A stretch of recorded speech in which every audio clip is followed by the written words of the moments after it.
Okay, I got a very simple build going on today.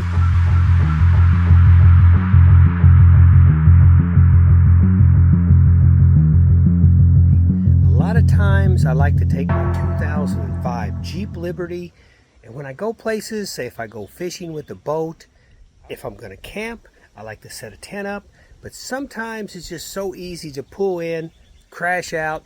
You know, a lot of times I'll get there at midnight. I've got 5-6 hours before it gets light. I like to just crash out. To do something with the Jeep Liberty, it's going to make it a little bit easier for me to get some rest. Let me show you what I'm doing.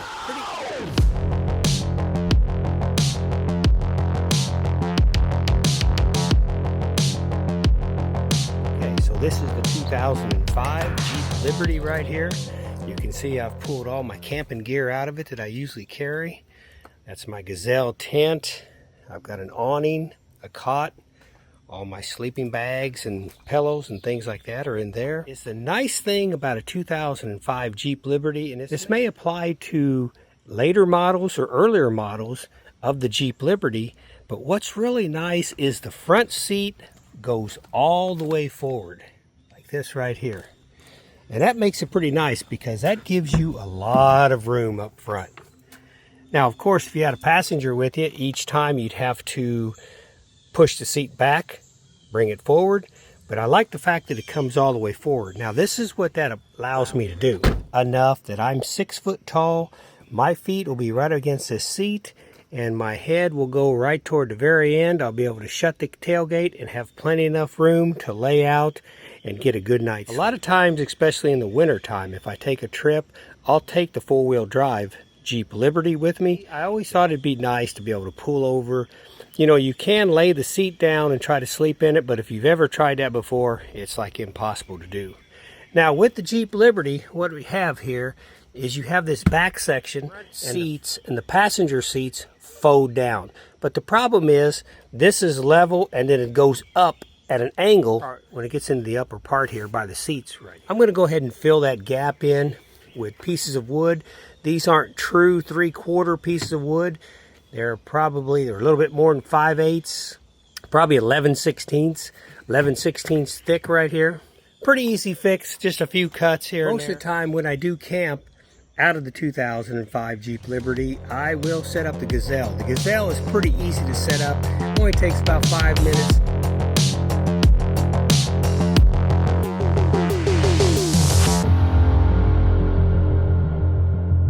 Take it back down, ready to go.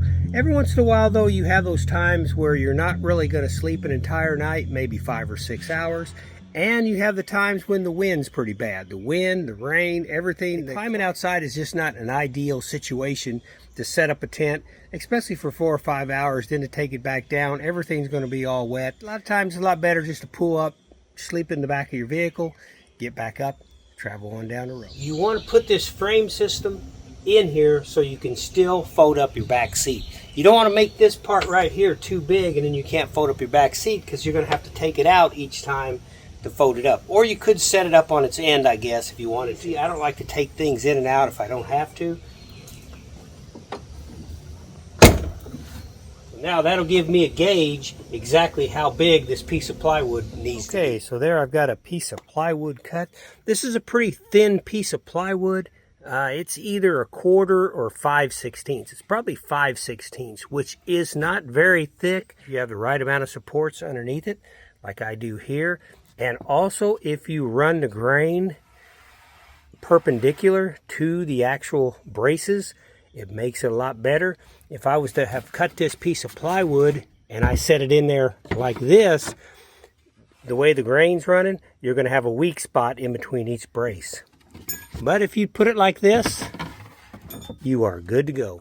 You know, anytime that you work with wood and stuff, you always pay attention to which way the grain is going. Even in plywood, even though plywood is not a full piece of wood, it's laminated. Sections right here, it's laminated and glued together. It's still important that you watch the grain, which way the grain is going. So I've got it set in there just like this. You see my seat is folded up. I'm going to nip off this little corner right here. Proper length of screws to put in here. Obviously, I don't want the screws to go through my bottom section here, so I'll get all this put together. It's going to make a nice little secure platform when I'm hauling stuff back here, but then when I lay the seats down, it should work out pretty. Okay, like I was saying, this is a very easy build. Little piece of plywood, got a few short screws. Make sure the screws are short enough that they don't go all the way through. I've got my frame system on the bottom. That's going to add support, and it's also going to make it even. That's going to give me enough height to get over the hump of this seat right here. So let's fold it down, see how it works. Okay, let's fold this one down. There we go. So that space comes across here. It may still have a little bit of an incline right here, but when it comes across, it looks like it's going to be pretty good. Now let's get the sleeping pad out that I measured this with and lay it in there and see how it's going to work. I got a feeling this console is going to be in the way, but that's fine. That's just something you got to deal with. I don't really want to take the console all the way out because it just gets too extensive to do that. I did that on the Pontiac Montana, the 2004 Pontiac Montana, and it worked great. I don't miss the console at all, and I'm able to get out of this seat and come back here.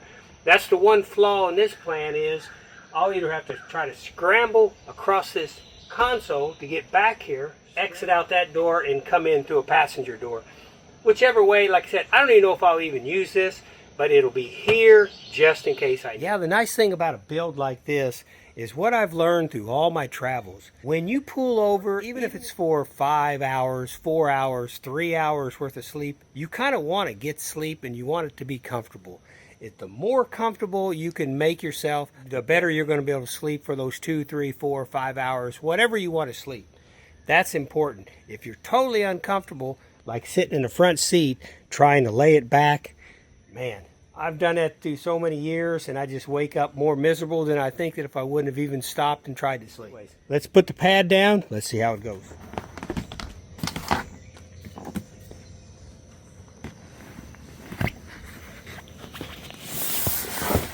There's the old Thermarest sleeping pad right there. Boy, you talk about comfortable. Woo! That is a 6-foot pad. It doesn't have air in it, but it's good enough to show you what's going to go on.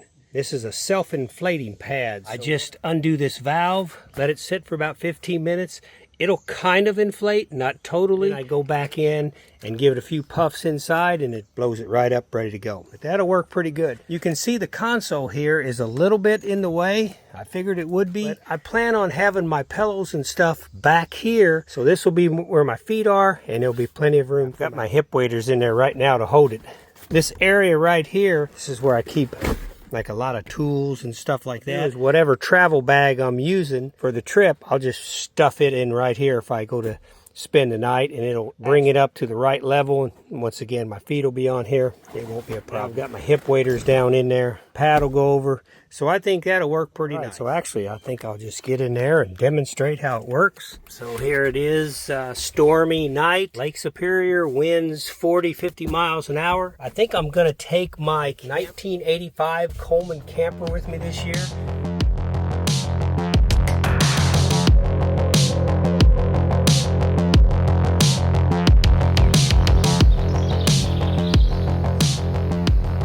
Problem is when you get those gigantic storms come in like that, I'm going to have to put the camper back down. I've got a video out there if you want to see it. In the Coleman, the first time I took it up there, and I got hit by gigantic gale storms.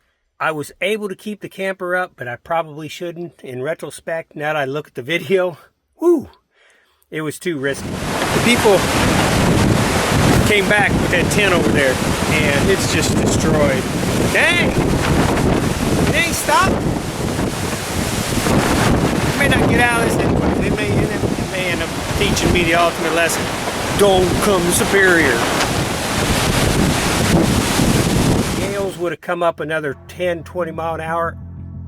It'd have been over with. It'd have tore my camper up and maybe even caused a lot of harm to me and my dog's tent.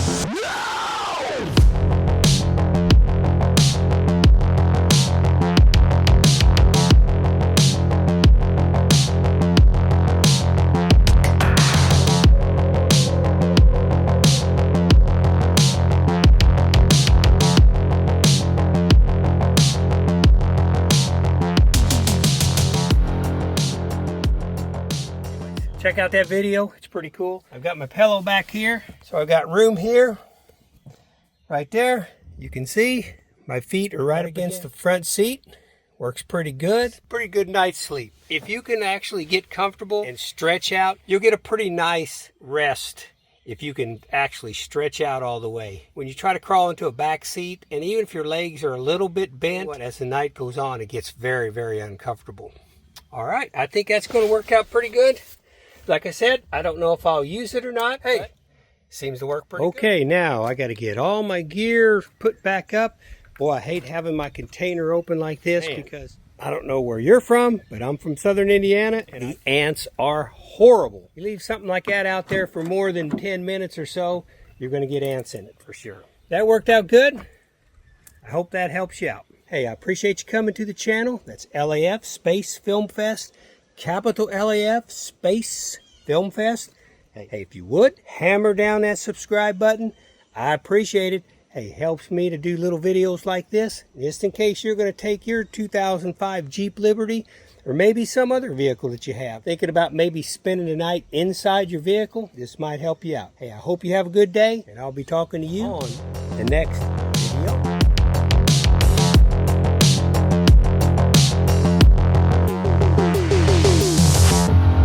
See, anytime I take a trip, fishing trip, camping trip, the 2005 Jeep Liberty, if I'm using it, gets pretty full in the back. It's always nice to have a roof rack up on top. And all this stuff transferred up on top. When I'm taking a trip and I think I am going to sleep back here, I'll just have everything up on top so I don't have to worry about transport at all. Ready for the next adventure. Let's go. Indian Salina Lake?